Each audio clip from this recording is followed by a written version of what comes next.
Ciudadanía TV. Hoy nos encontramos en la sede de la Confederación de Trabajadores de México, la CTM, para hablar del manejo que han tenido las pensiones de millones de mexicanos y de la vigilancia que ha ejercido sobre las mismas las AFORES. Para ello tenemos hoy a don Abelardo Carrillo Zavala, quien nos recibe en sus oficinas, porque quiero comentarle que Abelardo Carrillo es uno de los pocos líderes vigentes que conoce la génesis no solamente de este sistema de las AFORES, el nacimiento de la CONSAR, sino también del Infonavit.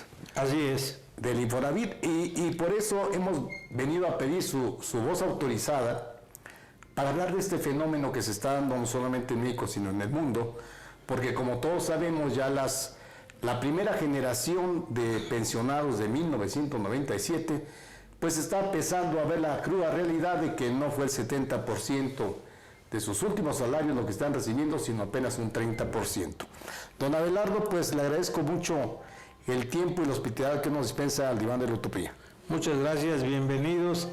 Les agradezco mucho que vengan a visitarnos y aquí estamos a las órdenes para lo que ustedes gusten y manden.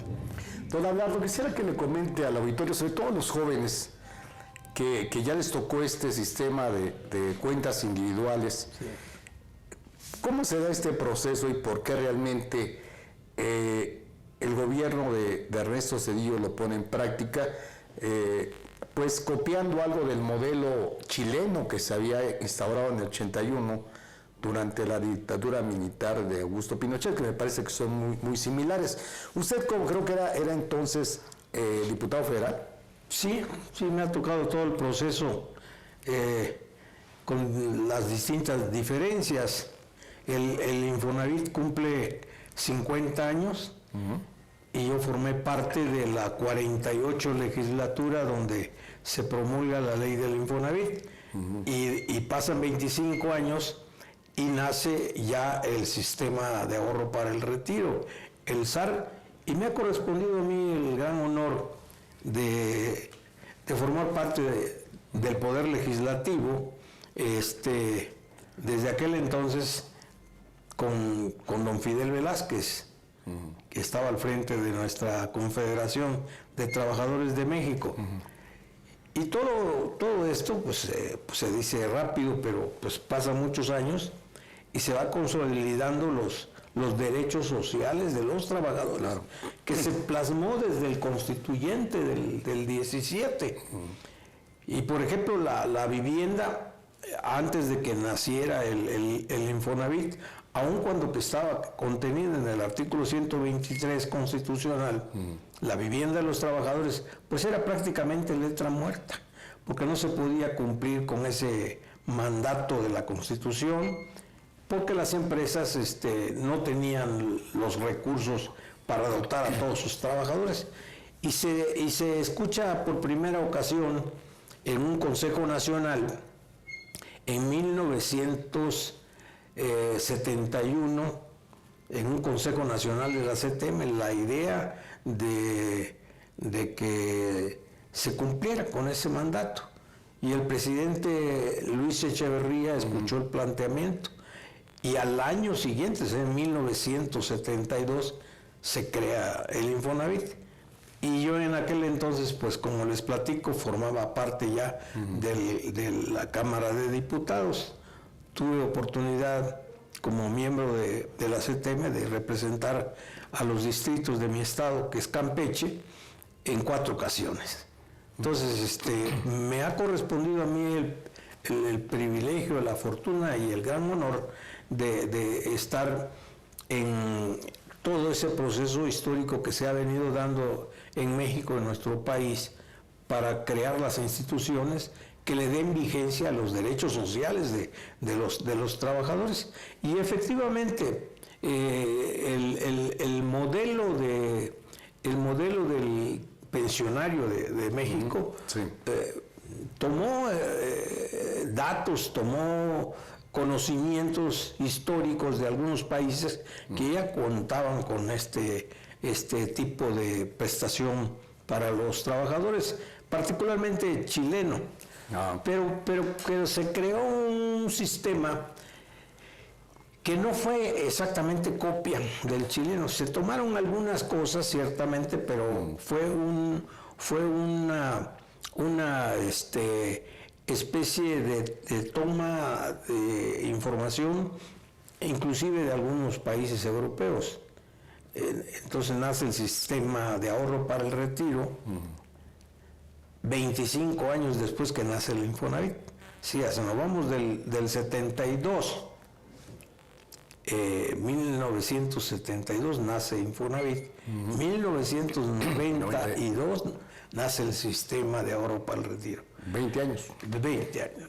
Bueno, pero entonces se promulga la ley del sistema de ahorro para el retiro y los depósitos que hacían los patrones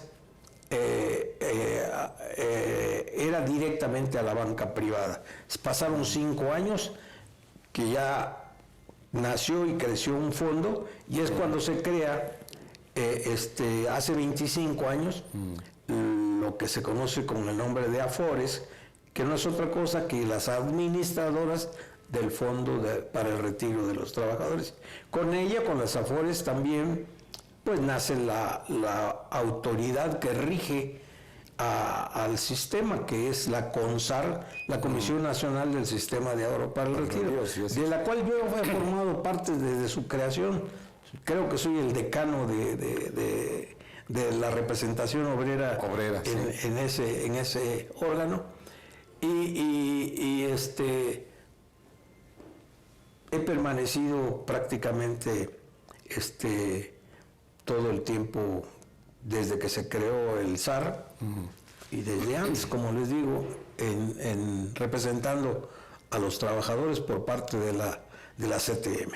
Don Abelardo, se ha criticado mucho, sobre todo por parte de las corrientes de izquierda, de hecho hoy el partido en el poder, Morena, que este modelo de cambios a la ley del INSS de 1997, que instauró las cuentas individuales y desapareció el sistema solidario de pensiones, pues no funcionó porque se entregaron vastos recursos a los banqueros y pues ahora estamos viendo que no fue la panacea que prometieron. Hay muchos trabajadores que pues ni siquiera alcanzaron las semanas cotizadas.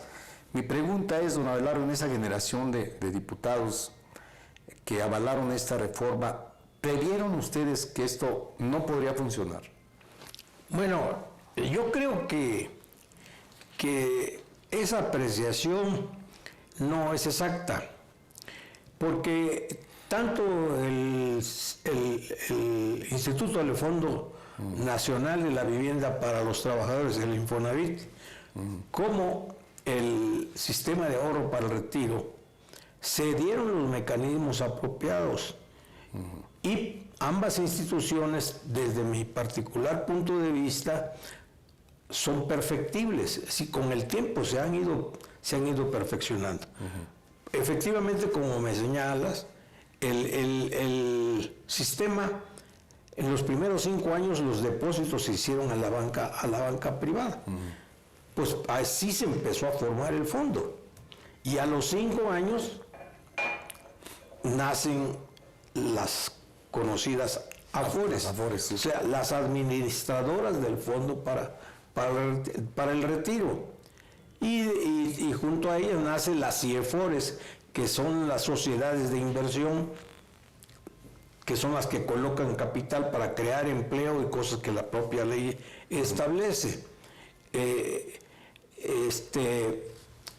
Y hay la CONSAR, como le digo, que es la autoridad que rige, la que reglamenta, la que vigila, y tiene dos organismos. Uno es la Comisión Consultiva y de Vigilancia, el Comité Consultivo y de Vigilancia, y una Junta de Gobierno que preside el Secretario de Hacienda y Crédito Público. Ambas instituciones, tanto el Infonavit como el SAR, se maneja bajo un régimen tripartita. O sea, están representados los patronos, están representados los trabajadores y el propio gobierno. Creo que esa fue una acierto, porque pues todos concurren para el objetivo fundamental de aplicar los derechos sociales para los trabajadores. Don Abelardo, si me permite, vamos a nuestro primer corte. A nuestro auditorio le recordamos las redes sociales que están apareciendo en pantalla y no olvide darle clic en la campanita de YouTube para suscribirse a nuestro canal. Regresamos. Restaurante Río Deva. Cocina nacional e internacional. Disfrute además de su bar y selecta cava de vinos. Cada espacio, diseñado para esa cita especial o ese encuentro familiar o de amigos. Lo esperamos en Ignacio Ramírez 11, Colonia Tabacalera, a un costado del Monumento a la Revolución. Restaurante Río Deva. Ya estamos de vuelta conversando con Abelardo Carrillo Zavala, toda una institución del movimiento obrero en el país y aquí en la CTM, donde es también secretario general adjunto. Se me pasó comentarle que don Abelardo Carrillo también fue gobernador de Campeche. Ya por ahí en una ocasión hace años tuvimos la oportunidad de platicar en su despacho, don Abelardo. Así es. Y pues le quiero comentar también que don Abelardo Carrillo ha sido director sectorial de los trabajadores del Infonavit. Y como estábamos escuchando, pues él conoce el nacimiento de todo este sistema de seguridad social y vio el cambio del sistema pensionario solidario al sistema de cuentas individuales. Don Abelardo, ¿le parece si le explica a los jóvenes de hoy? Sí, con mucho gusto. ¿Cómo se da bueno, ya veíamos el cambio, pero qué diferencia había y valoraban ustedes entre el sistema pensionario antiguo y el de las AFORES? ¿Valoraron realmente que iba a haber un beneficio para el trabajador? ¿Y qué diferencias hay entre uno y otro? Claro, como les comenté al principio de la plática, estas instituciones cuyo manejo es tripartita, a mi juicio son perfectibles, pues porque no teníamos ningún antecedente en nuestro país en cuanto a la vivienda Infonavit y ahora con el sistema de ahorro para el retiro. El SAR nace bajo un sistema que le llaman de reparto.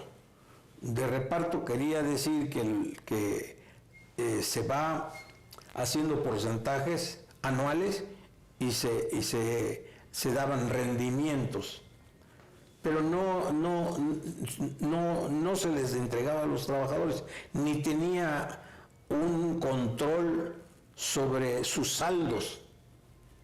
¿Por qué? Pues también tiene cargas, no solamente tiene rendimientos, sino tiene cargas de comisiones que las administradoras cobran. Entonces se cambia el sistema de reparto y nacen, 5 años después de creado el SAR, nacen las AFORES, o sea, las administradoras, y entonces empieza a llevar un registro individual, cuentas individuales.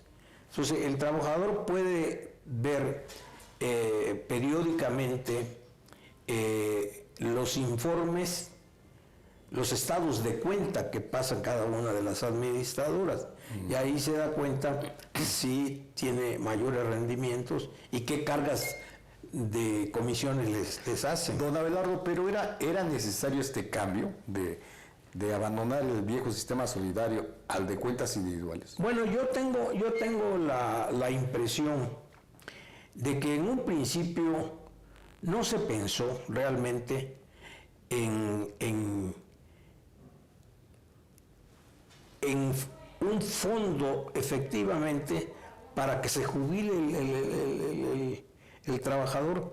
Más bien yo creo, es una opinión personal, que se trató de quitarle el peso de encima al gobierno, porque el gobierno tenía que destinar de su presupuesto anual lo que tenía que entregar a los trabajadores que se jubilaban, y eso pesaba sobre el presupuesto federal, y cada año iba creciendo.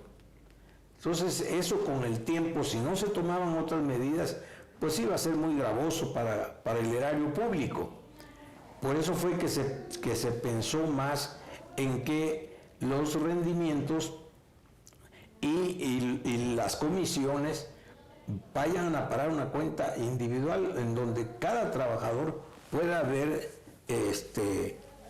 pues no solo cuánto paga por el manejo de sus cuentas, sino qué utilidad o rendimiento tiene su dinero.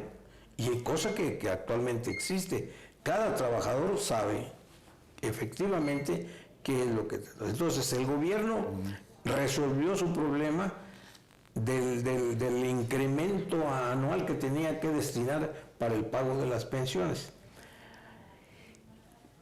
Bueno, también esto lleva un agregado de que hasta ahora no se ha cubierto ninguna pensión con el nuevo sistema, porque todos se acogen a la ley del Seguro Social, la ley 73, que como se le conoce, en donde el gobierno se encarga de la pensión del trabajador, pero yo creo que ya las primeras generaciones en los próximos años se van a tener que empezar a dar con los fondos que tiene el trabajador. No se hizo al principio porque pues el fondo era muy pequeño, pero estamos hablando... Actualmente se dice, la CONSAR sacó un informe hace como 3 meses que habla de más de 5 billones de pesos. No, pues entonces, entre el Infonavit y entre el SAR, el Sistema de Ahorro para el Retiro,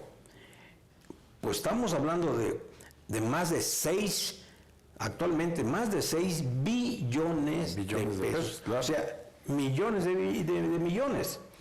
Eso, pues es una bolsa muy grande. Y una tentación muy grande. Es una tentación muy grande, no, que espero que se quede en pura tentación y nunca vaya a acabarse. Porque dentro del Producto Interno Bruto de nuestro país, ya creo que es una cantidad que cuenta bastante. No sé ahorita cuál sea el porcentaje del PIB, pero yo creo que ya debe de figurar, porque son más de 6 billones de pesos. Se habla de que eso no es un fracaso, al contrario, es un éxito. Sí. Y ese dinero es de los trabajadores. Está como en el Infonavit. En el Infonavit, todos los recursos que se manejan no los da el gobierno. No los da ni hoy ni anteriormente. No, claro. El Infonavit se maneja con sus propios recursos y son dinero de los trabajadores. Y acaba de inaugurarse un anexo en la sede del Infonavit. Pues ese edificio, ese anexo, se hizo con el dinero de los trabajadores. Ahí no hay un solo centavo del gobierno.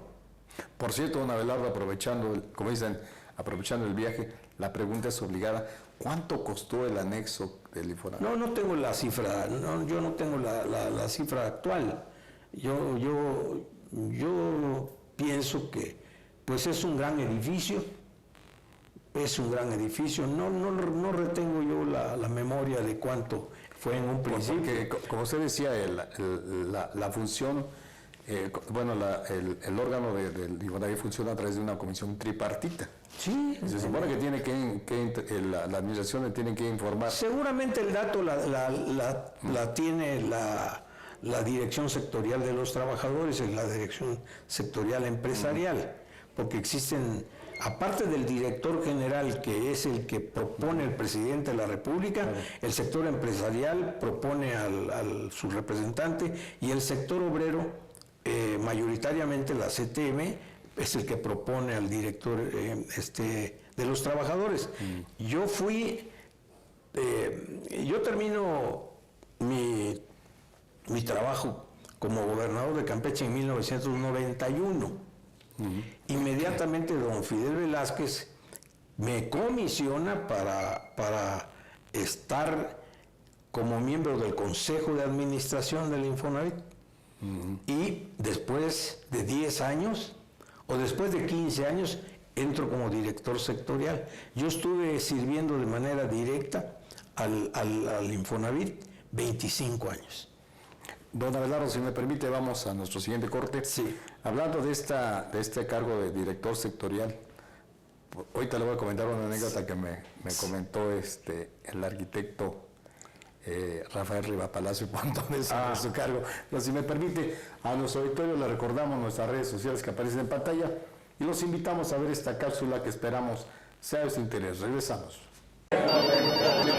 Reforma Laboral para Todos es una obra del abogado laborista Pablo Franco Hernández, ilustrada por el caricaturista Enrique Rocha Blanco. Tú, que trabajas para alguna persona, empresa o institución, debes saber que Si te pagan por realizar alguna actividad, eres trabajador o trabajadora. Trabajo es toda actividad humana, intelectual o material, independientemente del grado de preparación técnica requerida para cada profesión u oficio. Ley Federal del Trabajo, artículo 8. El trabajo es un derecho y un deber social. No es una mercancía y debe respetarse la dignidad, la libertad y la igualdad entre hombres y mujeres. Ley Federal del Trabajo, artículo 3. trabajador o trabajadora es la persona física que presta a otra persona física o moral un trabajo personal subordinado. Ley Federal del Trabajo, artículo 8. Toda persona trabajadora debe contar con la protección de los derechos humanos laborales.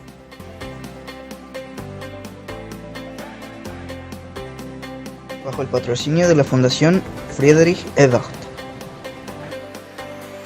Estamos de regreso aquí en el Diván de la Utopía, platicando con uno de los fundadores de la CONSAR y del Infonavit, don Abelardo Carrillo Zavala. Don Abelardo, le voy a hacer un comentario que me hacía Rafael Rivapalacio Pontones, dirigente del sindicato de Infonavit. Sí, el arquitecto y ahora licenciado en Derecho. Licenciado, sí.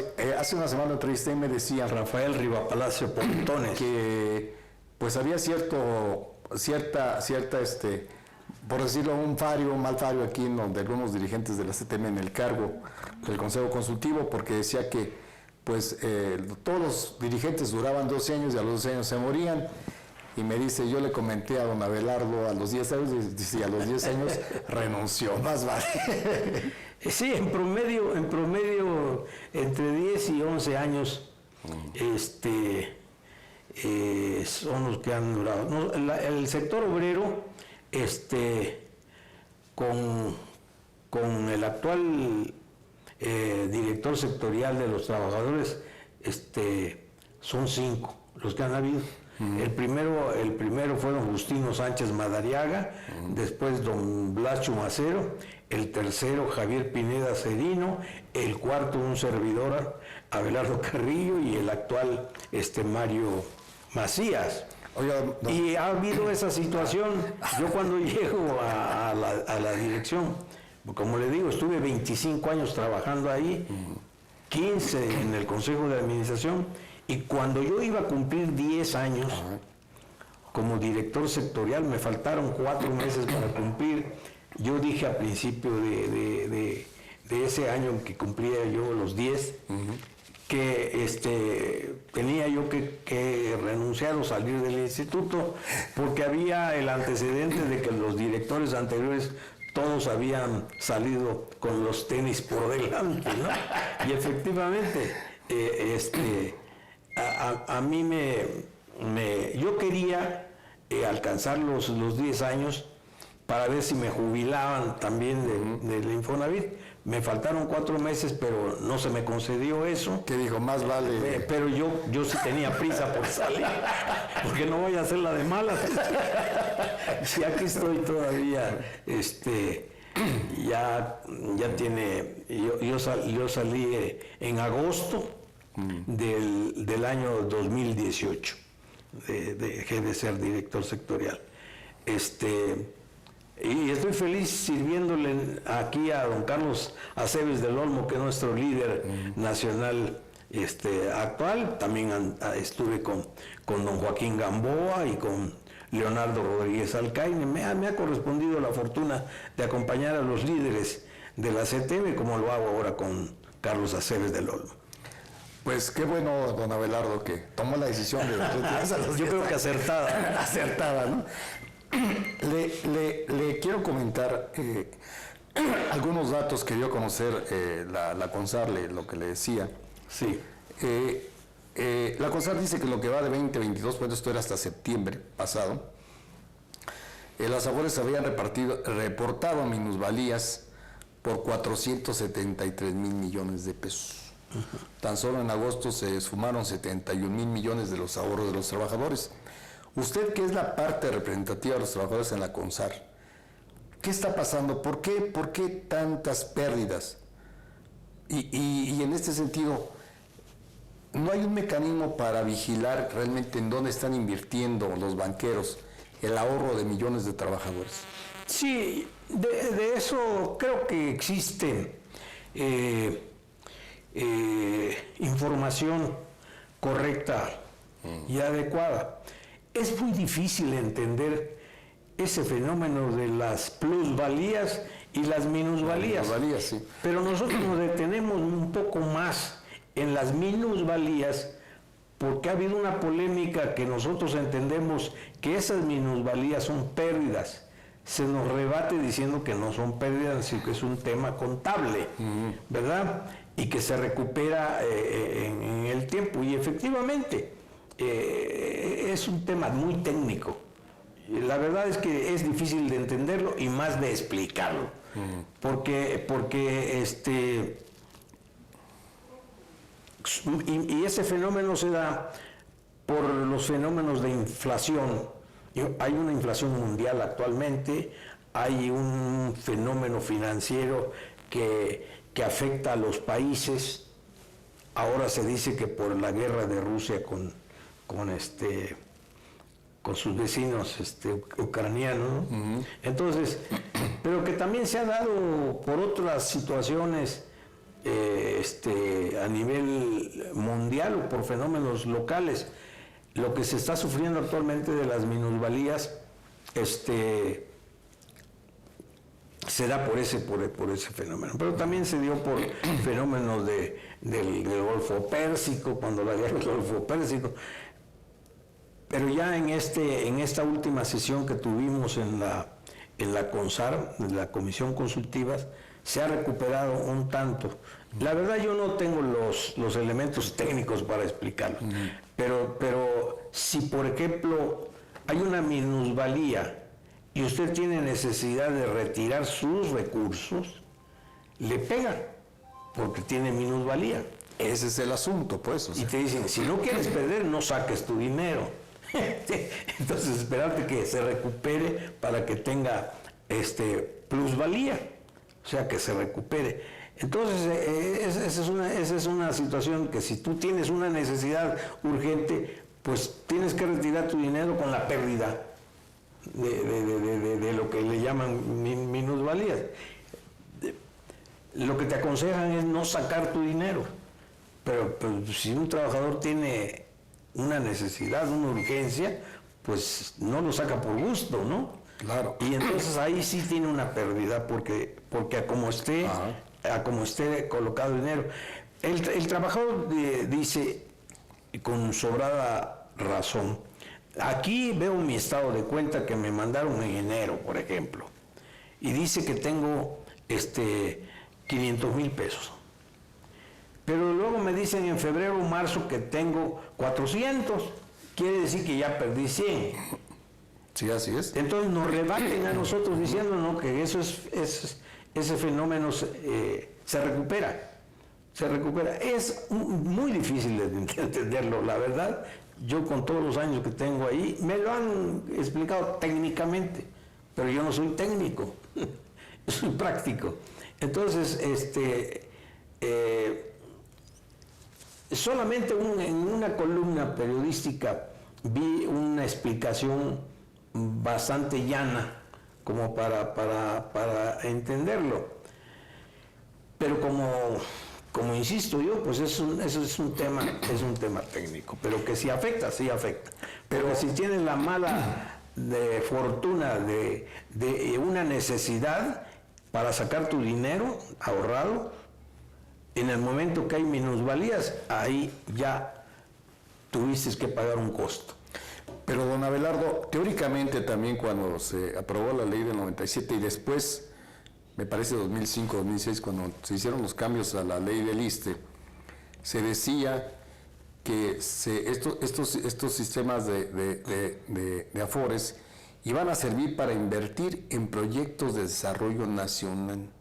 Bueno, la ley lo establece. ¿Y qué pasó? La ley del SAR establece que los recursos que administran las AFORES, a través de las CIEFORES, las sociedades de inversión, son para crear empleo en nuestro país y darle apoyo a la industria. Ahorita estamos teniendo un debate interno porque quieren que se apoyen a las pymes. Pero hay pymes que son negocios familiares, no son como la empresa que da la garantía de empleo seguro. Entonces es una discusión, es un debate que estamos teniendo actualmente porque quieren abrir estos. Pero está muy bien diseñado en qué se puede y se debe de invertir. E inclusive una parte del porcentaje del recurso que tiene el sistema puede ir a inversión a fondos extranjeros. Si me permite, don Abelardo, vamos a nuestro siguiente corte. Sí. Y regresamos para explicarle al auditorio, a los jóvenes, sobre este asunto de dónde están invirtiéndose sus ahorros. A nuestro auditorio le recordamos nuestras redes sociales que aparecen en pantalla y no olvide suscribirse a nuestro canal de YouTube. Regresamos.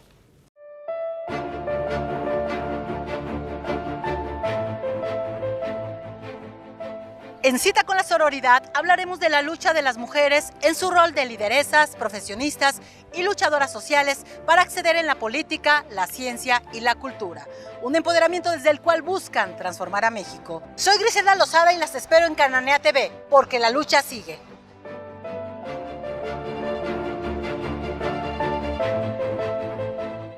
Ya estamos en el último bloque de esta emisión del Diván de la Utopía, conversando con don Abelardo Carrillo Zavala, que como estamos viendo, pues es una persona que conoce a detalle este sistema de las AFORES y el funcionamiento de la CONSAR.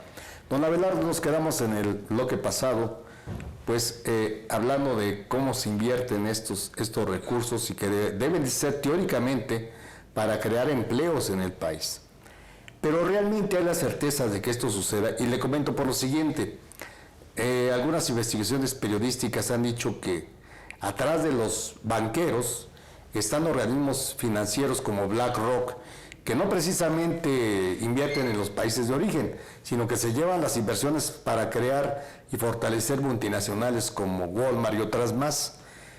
Realmente hay la precisión de saber dónde se están invirtiendo los ahorros de los trabajadores de México. Sí, sí hay la certeza, porque como les decía hace unos instantes, la ley establece que se debe de apoyar a las empresas nacionales, sí, que cree empleo o empresas nacionales. Y un porcentaje muy pequeño se puede ir a inversión extranjera. Eso está controlado, no puede rebasar el porcentaje que se tiene asignado. ¿Qué porcentaje es? No tengo yo la facilidad de retener en la memoria esas cifras, ¿no? Pero está muy bien clasificado en un artículo de la ley de en qué se debe de invertir, porque realmente ese fondo tiene una gran virtud en cuanto a que debe de servir para crear empleo en nuestro país. Claro, hay mecanismos en donde se le da a empresas que no vayan a quebrar, pero por principio de cuentas, ¿no? Tienen que cumplirse determinados requisitos, claro, para poder aprobar. Y están involucrados dentro del sistema en la representación que tenemos ante la CONSAR, pues el Banco de México, la Comisión Nacional Bancaria y de Valores, sí, instituciones del gobierno, el sector empresarial y el sector de los trabajadores. Y las AFORES no pueden invertir en más allá de lo que la ley establece. Si lo hacen, pues están incumpliendo. Pero estos informes, don Abelardo, bueno, este estado de información, ¿se le da a conocer a los trabajadores? La CONSAR tiene un apartado de información. Nosotros siempre hemos insistido en que le llegue esa información directa a los trabajadores, o que se difunda de la mejor manera posible. Se tiene razón en que no hay una difusión muy amplia, y se deja más a la especulación, a que cada quien le dé una interpretación de acuerdo con su parecer. Pero eso no debe de suceder porque realmente no es exacto de que no se tenga un control sobre la inversión. Sí se tiene. Le digo esto por don Abelardo porque pues los señores banqueros no tienen muy buena reputación. Ya vimos lo que pasó con el rescate bancario. Bueno, esa es una situación. Nada más que las AFORES están limitadas. Están limitadas las AFORES. Es decir, las AFORES administran e invierten a través de la CIEFORES. Correcto. La sociedad de inversión especializadas en fondos para el retiro. Y hay que ver en la ley, está muy especificado bien en qué se puede... Pero la reputación obrera tiene injerencia en estas CIEFORES. Sí puede decirle, a ver, espérame tantito, o sea, esta empresa bueno, no está nosotros cuando tenemos alguna duda consultamos y tienen la obligación de darnos la información. Miren, por ejemplo, hace años no estaba autorizado invertir en empresas que reactiven el campo mexicano. Y en mi estado, en Campeche, se hizo una fuerte inversión a largo plazo, de tipo forestal, que nos ha dado muy buenos resultados y están cumpliendo. Poco a poco han ido abriendo otras, digamos, industrias, otro tipo de inversiones, pero lo fundamental es que se invierta en empresas que generen empleo y que cumplan. Claro. Y para ello pues tienen que presentar sus balances, sus estados financieros, una serie de requisitos. No hay manera, según yo, de que puedan malversar, porque también hay instancias que vigilan esto. Hay dentro de la CONSAR ciertamente hay un presidente y hay vicepresidencias que se dedican a vigilar cada uno de los pasos que tiene el Infonavit, y están contenidas, repito, insisto, en la propia ley, la ley que rija el sistema de ahorro para el retiro. Y también tienen auditorías y tienen supervisiones. Yo pienso que cuando se llegara a detectar algo mal, pues hay que denunciarlo en primero. Sí, y para que se investigue. Hasta ahorita no sé que haya... Digo, porque el sentido común aconsejaría, bueno, si hay 473 mil millones de minusvalías, pues a ver, tu banquero, explícame qué está pasando, ¿no? Sí, pero las minusvalías involucran al país, a los países. Es algo que tiene que ver inclusive con las devaluaciones. Si nuestra moneda sufre una devaluación, pues se descompone el ingreso del país, y eso afecta. Pero el peso no se ha devaluado en el último año, ¿no? No ha habido afortunadamente devaluaciones, afortunadamente. Pero no creo yo realmente que hasta ahora, que se sepa, que una de las empresas a las que se le haya dado recursos del SAR haya quebrado. Don Abelardo, le voy a hacer una pregunta que también se hacen muchos trabajadores y que muchos inclusive ignoraban, que ya los fondos del Infonavit también podían ser invertidos en empresas privadas. Bueno, ahí hay una discusión. A ver, ahí ahí ha de haber un malentendido. A ver, dígame. Hay un malentendido. Nosotros, a propósito de esa información, consultamos al director Mario Macías del Infonavit y nos dio una información de que sí era para aquellos cuentavientes de la subcuenta de vivienda que ya no están en el activo, o sea, que no están trabajando. Entonces, para que no estén ociosos esos recursos que son del trabajador, se puede invertir en vivienda. Se puede, es decir, porque nosotros preguntamos, bueno, ¿por qué? Se pueden invertir en vivienda. Sí, sí. Pero no en empresas privadas. Bueno, es que el Infonavit invierte en promociones, en programas. Es decir, si hay necesidad de comprar un lote, un terreno, cosas, obvio que el Infonavit pone el dinero a cuenta de la promoción. Lo que ya no está permitido es comprar reserva territorial. No, le comento por esto, porque por ahí hay un asunto polémico del caso de alguna empresa, creo que era Abengoa, que cuando era, no recuerdo si David Penchina o Alejandro Murat, el gobernador de Oaxaca, cuando eran directores de Infonavit, se invirtió en este tipo de empresas y estas se fueron a la quiebra, don Abelardo. Sí, sí, pero si el Infonavit pone un centavo, tiene que pedir una garantía. Si vas a comprar un lote, el lote debe quedar hipotecado en Infonavit. Y después, cuando terminen de construir las viviendas, el Infonavit recupera sus recursos. Recupera sus recursos. Ha variado. Cada director del instituto ha hecho su labor de manera distinta. Pero el Infonavit no construye vivienda. El Infonavit da créditos para adquirir vivienda. Sí, pero este dinero los trabajadores, ¿verdad? Todavía está en veremos. Sí, me recuerdo ese problema de Abengoa. Los trabajadores, por eso hay una versión que dice, bueno, una tesis que dice que este tipo de inversiones fueron alentadas por el llamado neoliberalismo. Porque pues los trabajadores... Eso ya es terreno político.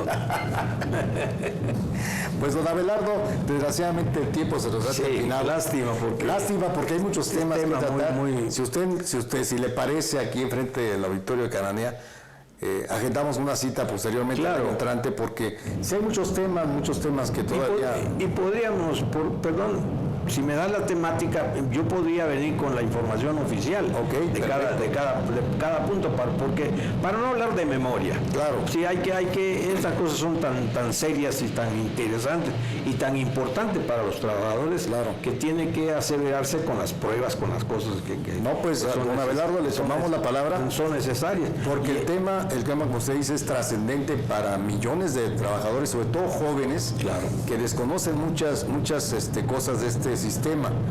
Y qué mejor que usted, que es la voz autorizada para aclarar estas dudas, como usted nos dice. Sí, yo creo que se ha avanzado mucho. Y yo insisto en que son instituciones perfectibles. Es decir, si hay algo que no conviene seguir haciendo por lo que fuere, se debe de cambiar. Se debe de no permitir nunca que los fondos se pierdan. Bajo ningún concepto debe de permitirse que haya pérdida de los fondos de los trabajadores. Por eso se crean los mecanismos y hay las comisiones que pueden tener la responsabilidad de la vigilancia. Muy bien. Pues don Abelardo, le reitero nuestro agradecimiento y su hospitalidad. Muchas gracias, Cananea. Esta es la casa de ustedes. Muchísimas gracias, don Abelardo. Por mi parte es todo. Agradezco su presencia hoy en esta emisión. Les deseo una feliz Navidad y un próspero año nuevo, porque recuerde que aquí en Cananea TV la lucha sigue.